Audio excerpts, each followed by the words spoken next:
Xanım Zəhra kimdir? Xanım Zəhra özü behiştin təyyibəsidir. Peyğəmbər sallallahu aleyhi və səlləm etiqaf saxlayandan sonra 40 günkü etiqaf saxladı. Xanım Xədicə salamullah aleyha hər gün Allahın elçisi üçün iftar aparırdı. Hər gün Hira mağarasına. Etiqafın ki 40-cı günündə Allah'tan vəhy gəldi, 39-cu günündə vəhy gəldi Peyğəmbər sallallahu aleyhi və səlləmə ki, bugün Xədicə salamullah aleyha deyinin ki, sənə iftar gətirməsin. Sənin iftarın bugün behişdən gələcək. Etiqafın 40-cı günündə Allahın elçisi öz iftarını açmamışdan əvvəl Cəbrail əleyhissalam xurma gətirdi. Allahın elçisi həmin xurma ilə öz iftarını açdı. Və həmin xurma Allahın elçisinin bədənində nütfəyə çevrildi. Həmin o nütfədən də xanım Zəhra salamullah aleyha dünyaya gəldi. Ona görə Allahın elçisi həmişə deyirdi ki, mən nə zaman behişt üçün darıxsaydım, mən gedib Fatimənin boynundan öpərdim, onun ətrini hiss eləyərdim. Çünki xanım behiştin ətrini verərdi.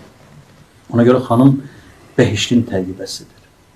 Və xanım da o ailədə dünyaya gəldi ki, tarixin şahid olduğu ən mükəmməl atanın, ən mükəmməl ananın övladları oldu, övladı oldu. Və xanım baxmayaraq ki, yaşı az idi, İslam Peyğəmbərinin, yəni atasının Məkkə müşriklərinə qarşı və ümumiyyətlə yəni İslama çıxan nə qədər ki o müxalif qüvvələr var idi. Baxmayaraq ki, yaşı az idi, onların hamısına şahidlik elədi və bütün bu hadisələrdə anasının birlikdə, xanım Xədicə salamullah aleyha ilə birlikdə atası Peyğəmbər sallallahu aleyhi və səlləmə dəstək olur. Onun ləqəbləri ki var, Zəhradır, Tahirədir, Mərziyyədir, Raziyədir. Yəni bunların hamısının özünə məxsus mənaları vardı ki, sual verdiniz. Zəhra, yəni Allahın əzəmətinin nurudur.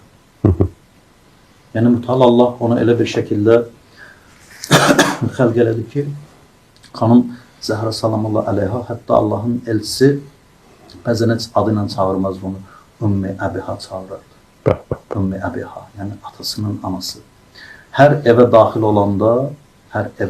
olanda Allahın elçisi şəxsən onun üçün ayağa qalxardı.